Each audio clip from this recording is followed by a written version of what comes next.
Welcome to another edition of Progress and Promise. Pensacola politicos know this year marks the 20th anniversary of our own Joe Scarborough's election to the U.S. House of Representatives. Part of the Republican Revolution of 1994, Scarborough served from 1995 to 2001 and earned a spot on stage at the 2000 Republican National Convention, guitar and all, as regular Joe. Even then, some folks pegged him as having the kind of everyman appeal that could lead to bigger and brighter political things.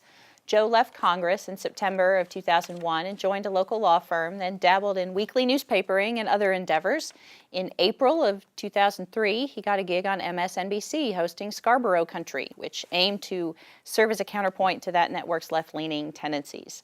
Now, with his co-host Mika Brzezinski, Morning Joe has become the go-to venue for movers and shakers. His 281,519 Twitter followers enjoy his 140-character-long repartee, especially when the talk turns to music, baseball, or the Alabama Crimson Tide. Whether you agree with his politics or not, Joe is one of Pensacola's highest-profile sons, but the stamp of a Catholic high school graduate on the news of the day for a rapt audience. Joining me now is Molly Barrows, a newly minted member of the Studer Institute team. Very excited to be here. Shannon, thank you so much. Excited about this story as well. Of course, this is great. Like the pro that you are, you hit the first one out of the park. Well, thank you. It's not hard to do with Joe Scarborough. He just makes for good television. He does. He gives you a lot to work with. Yeah, like you said, whether you agree with his politics or not, he's always charming, he's always bright, and he always has something interesting to say. And that's exactly what happened. We got a chance to see if he really was testing the waters for this presidential bid, and here's a look at what we found out. I used to always wake up in high school. Many know him as the host of MSNBC's Morning Joe. But before his rise to fame on the political talk show, Joe Scarborough first made a name for himself in Northwest Florida as the Republican candidate who came from obscurity in 1994 to win a seat in Congress. 20 years later, he recently celebrated that win with family, friends, and former campaign supporters. They gathered for a backyard barbecue at his parents' Pensacola home. And we're just so thankful and honored that y'all helped out then and that you came back here 20 years later. It means the world to us. Thanks a lot. Scarborough's brother George remembers when he decided to run. He was a Bill Clinton fan, and he wanted to try to make a difference. So he had a message and a gift, a God-given gift to deliver the message, and he worked about 20 hours a day. So he just was driven to be successful, and it's paid off very well for him. Sister Carolyn says her little brother was always an overachiever. And then when he was decided to run for Congress, everybody was like, well, don't you just want to be a city councilman or a mayor or something like that? He says, no, I don't want to change the roads. I want to change government. Escambia election supervisor and Scarborough's former chief of staff, David Stafford, remembers meeting him on the campaign trail. As you know, he's a very charming, personable guy. He's really easy to talk to, and someone like me, I was 20, in my early 20s at the time. It was not like your typical distance between you and a politician running for Congress, and so we hit it off. At the time, no one had ever heard of Joe Scarborough. Former State Representative Lois Benson was favored to win at the time. The folks in Tallahassee, the powers that be, thinking that the other individual, Lois, was going to take the race, and would call me and say, "Hey, what's going on over there? We're starting to hear a little bit about this Scarborough." I said, "Well, it's there's a lot of people talking about it. The race is going to be a lot closer than people think." Bright and charismatic, Scarborough was also relentless on the campaign trail. No one wants to lose. Certainly, you don't go into something like that, and I thought I would be good, and I think I would have been good. But he represented the spirit of this district at the time. And the win wasn't a huge surprise to his family, who say he's always been competitive and passionate about three things: music, sports, and history. My mom, she had her master's in music, and we were always playing music, piano or guitars or something in the house. So that was, music is a real deep love of ours because our mom has really put that into us. I mean, he loved music growing up. I'll never forget when he was a teenager. You know, when I'm out playing football or whatever with my friends, he's locked up in his room listening to Casey Kasem's American Top 40. He would videotape it and play it back. So he had a real passion for music. In fact, Scarborough had a band in the early 90s that he flew to New York City in hopes of winning a recording contract. Ross Orenstein played keyboard. You know, Joe, before his previous life, wanted to be a rock and roll star. So he asked me to go play in his band in New York City. We played at CBGB's about 23 years ago. We were doing a showcase at the time for a record company. I don't even know if they showed up that night, but they say it's a showcase for a record company. And Joe's quite a musician. He's quite the songwriter. Scarborough wrote a musical in college, among other activities. He was admitted into the Florida bar in 1991 and practiced law in Pensacola. In 1993, Scarborough briefly represented Michael Griffin, the man accused of shooting and killing abortion doctor David Gunn. He remained in the public eye with his efforts to fight a hefty property tax increase in the city. The momentum helped propel him into the 1994 congressional campaign to replace 8-term Democratic incumbent Earl Hutto, who was retiring. Opponents and supporters alike say Scarborough's conservative message of less government and more personal responsibility hit home with voters in Northwest Florida and across the country. He tapped into the mood of this community and of the country. He is a very, very effective campaigner, so I would never underestimate him. In front of a crowd and an audience, I think he really is, he has a message that resonates, and I think that's why he was able to come out of nowhere in 1994 with no money, just a message and an ability to deliver the message and hard work and a lot of volunteers that believed in it. At the time he was elected, Scarborough was part of the so-called Republican Revolution. He was one of about 40 freshman Republican legislators voted into office who called for sweeping cuts in the federal government. He had a grasp of the issues. A lot of times people try to fake it, and clearly I think what came through with Joe, and one of the things you saw when people talked to him, and even up in, I think one of the other things I remember about him up in Washington, some things that that drove other people crazy about him was that he would reach across the aisle on issues where he had some agreement, and they were not your typical issues, and work with people in the other party, and he seemed to like and respect him. He quickly became a star among the new legislators and was tapped by Newt Gingrich to head a Republican task force on education. Scarborough supported conservative issues like the Unborn Victims of Violence Act, as well as efforts to cut government spending, like voting against a minimum wage hike. But he was moderate on environmental and human rights issues.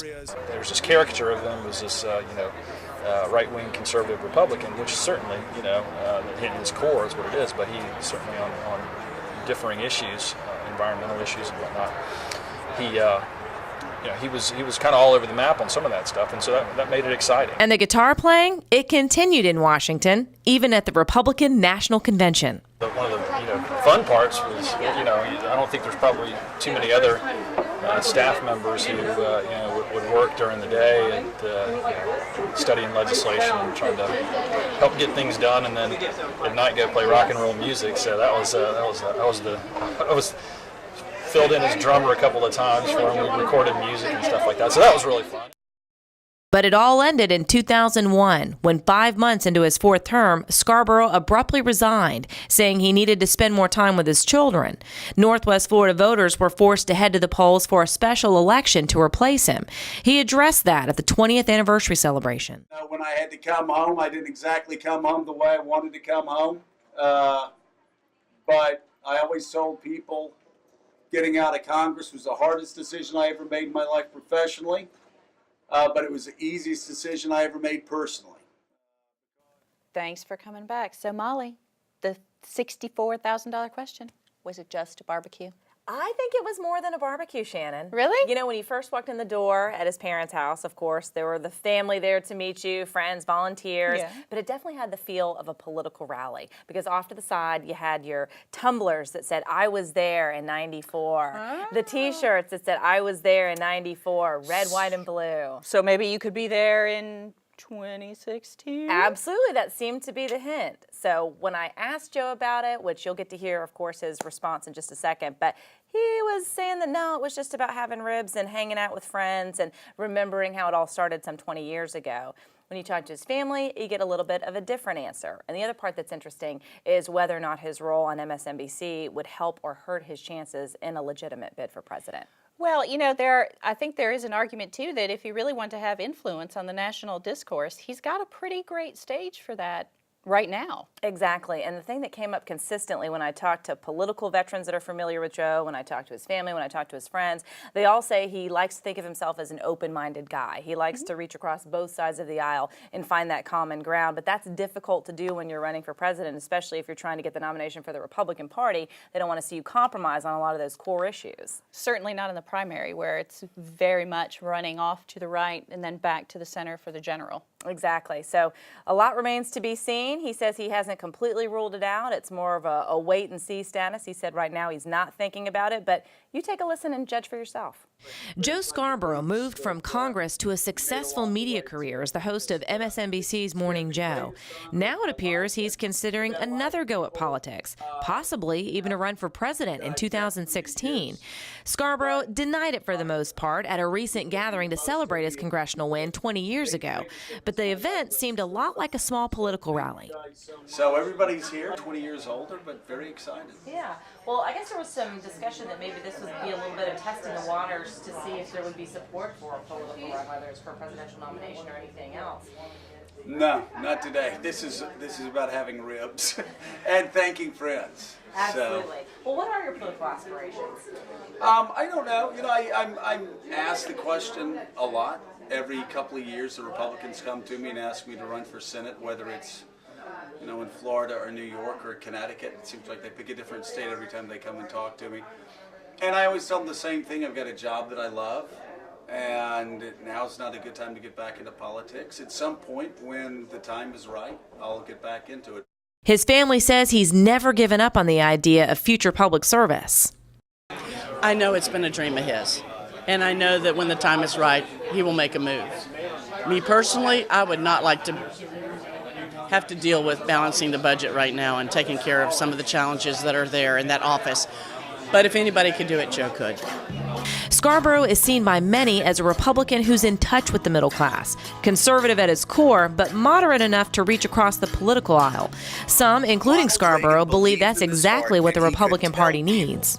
I think the 2014 elections, the off-year election, is going to be really good for the Republican Party. In 2016, they've got to figure out the best way to start winning presidential elections again. They've lost 5 out of the last 6 when it comes to the popular vote, and a lot of it has to do with the fact that we just aren't nominating candidates that are relating to working class and middle class Americans. I mean, those are the people that helped elect me back in '94, and those are those so-called Reagan Democrats that help elect Republicans whenever they win. So, you know, we've got to make sure that our conservative message appeals to middle class and working class Americans again, and if so, we'll have a shot to beat Hillary Clinton or whoever. Democrat and former state legislator D.D. Davis believes now is the time if Scarborough is going to run. You know, Molly, I think it probably is the perfect time if he's going to do it, and I'll tell you why. I think Hillary Clinton is a given. I don't even know why we're going to have the election. Just crown her and move on. However, that being said, I think Republicans are really desperate for a candidate that they can wrap their arms around. There's no clear-cut front runner. I think that he would have as good a shot as anyone because they've really got an absolute nothing. So let's say you take a more moderate Joe. He would have as good a shot. Nan Weaver insists, though, Scarborough's conservative message remains the same. He just delivers it differently depending on the audience. She hopes to see him run for office again. I thought that he was wavering in any way with principle, then I wouldn't support him. I wouldn't. But because he's not, I'm going to push him to run. And I don't know if it's president, Senate, I don't know, but he's got to get back in public office. I think more than anything else, he wants to come across as being open-minded, and I think some people have interpreted that to think that, oh, well, now Joe, it's lefty Joe. You know, he's moved away from his conservative roots, which really He's just as strong fiscally as he ever has been, and he's always been somewhat moderate socially. David Stafford was Scarborough's chief of staff while he was in Congress. He says Joe has always been good at relating to people from all walks of life, but that doesn't mean he's soft on conservative issues. I was press secretary for him for a while, which is kind of, you can imagine, was kind of a joke because he was literally his own press secretary, but it was always fascinating watching him interact with the press, and the reason the press liked him so much, the Capitol Hill press corps, was because he was very atypical of your guarded politicians, that would have their talking points and not really say what was really on their mind. And he was, he cultivated the press corps by telling them exactly what he thought. But those same qualities that make him a successful political analyst and television host, veteran candidates say could hurt him on the campaign trail. As a television host, he can say whatever he wants. He can endear himself to both sides. That's why I like watching a show. You never really know what he's going to come out with. He has great guests from both sides of the aisle and does a wonderful job with all of them. And he can't do that if he runs. Republican Lois Benson was favored to win the congressional race in 1994. That instead sent Scarborough to Washington, D.C. He was the original one saying, read the Constitution, before it became cliched among conservatives. I mean, he really was the beginning of that mold. But I think he has taken some controversial positions that are not part of the extreme right of the Republican Party. He's willing to look at gun control, for example, which takes a little bit of courage for a Republican. And not everybody is convinced, though, he'll actually run. I would predict that he's not going to run. He has found a gig that he is so good at. I mean, this is his calling. He is articulate, he is bright, he is personable, he's telegenic, and I'm sure he's making boatloads of money. Why would he give that up for people to use him for target practices, which is what happens in politics? So, I don't think he'll do it. Is he electable? Probably. Is he what the Republican Party needs? We need a leader. We need someone who is thoughtful and who is willing to look at different sides of the issue. And I think he has grown into that through his media work. I've read some of the things that he's written lately. Clearly, he's testing the waters and trying to endear himself to the right where he once was. He's moved back to the middle as a television host, and I think that that's what people like about him. So I hope he doesn't do it. Scarborough has certainly found a successful niche commenting on politics of the day, but whether or not he's ready to trade a job reporting on it for actually doing it again, his family says remains to be seen.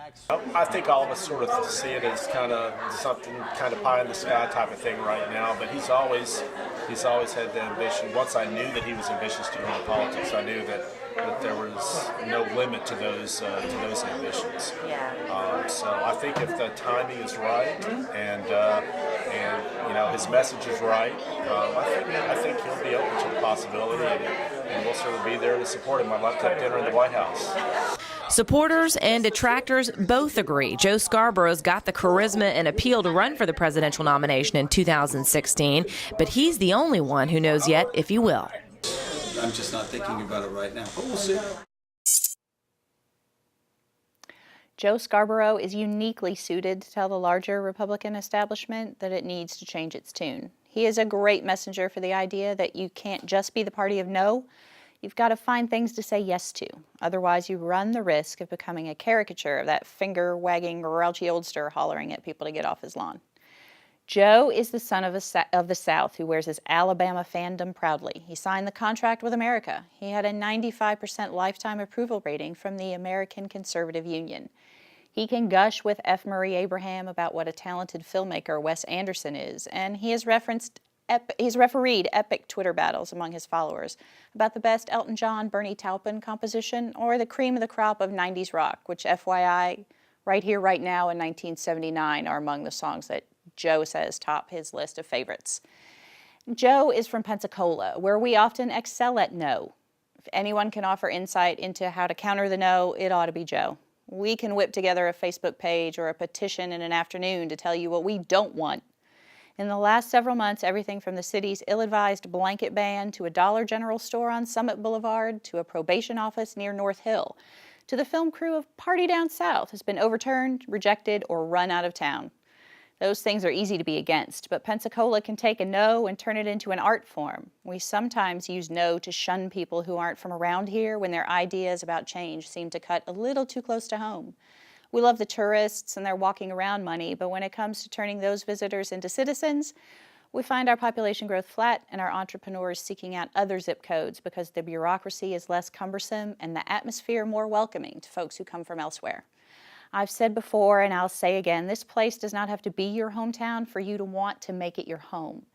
Back in early 2001, when Joe was our congressman, he told the local newspaper that Pensacola had to start thinking regionally to take advantage of the economic opportunities that could help secure our future, to focus on the waterfront and our history as key pieces of our development. We do finally have a great downtown waterfront development.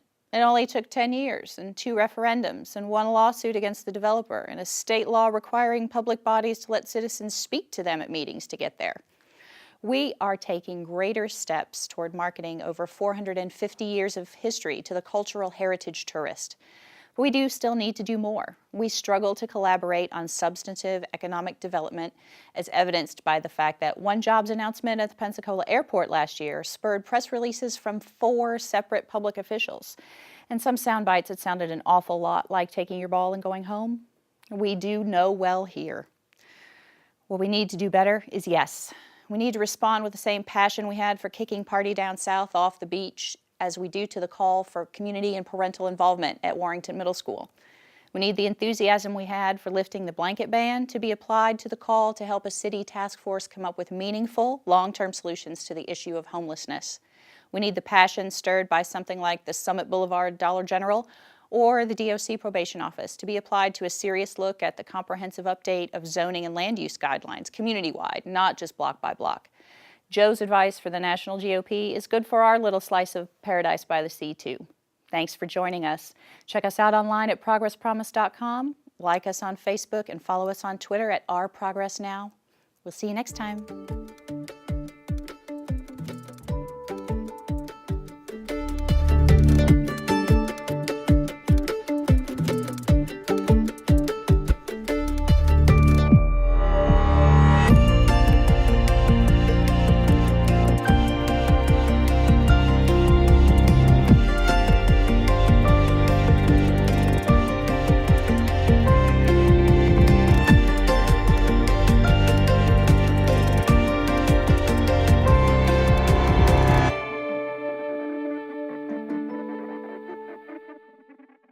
People with autism experience the world a little differently.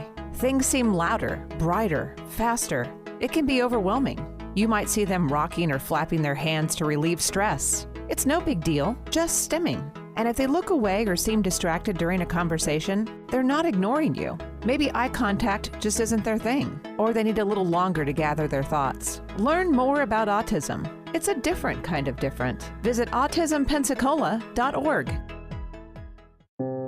Imagine a place in Pensacola where math, the language of the universe, is accessible to kids, where engineering is used to build towers and tinker with machines, and where science is applied through actual hands-on experimentation.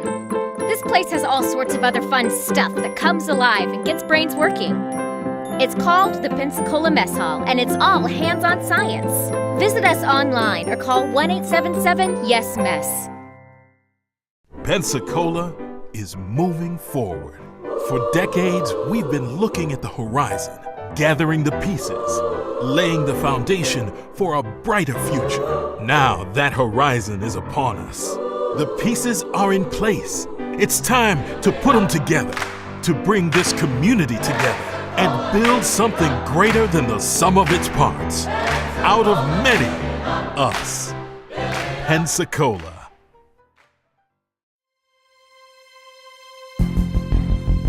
I got the right to live my life without claiming a side. North side, south side, east side, west side. I shouldn't have to be afraid to go outside because of drive-bys, but is it wise? When you got these guys committing homicide, so many tears cried, so many destroyed lives. We gotta get these guys so nobody dies. They can't hide because we got eyes on the north side, south side, east side, west side. That's right, we gonna take back the night, help you get your 3 strikes, and then it's life.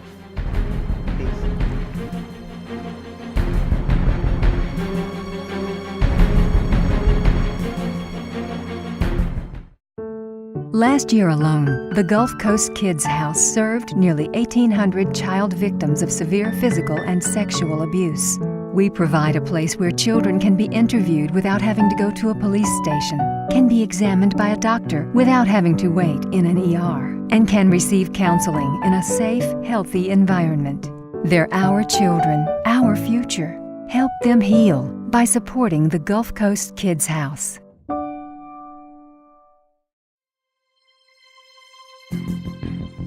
That's right, we're about to get hyped and call the clouds and make it rain. This ain't no game, son, I'm trying to run, I'm telling you the truth. If you think fast, we gonna give cash, hold up, don't laugh. This is all you got to do. If you see a gun, just make a run as fast as you can. Pick up the phone, it won't take long to get your call through. Now that ain't hard and you'll get a reward, all just for you. So tell a friend, if he turn a gun in, he can get that cash too.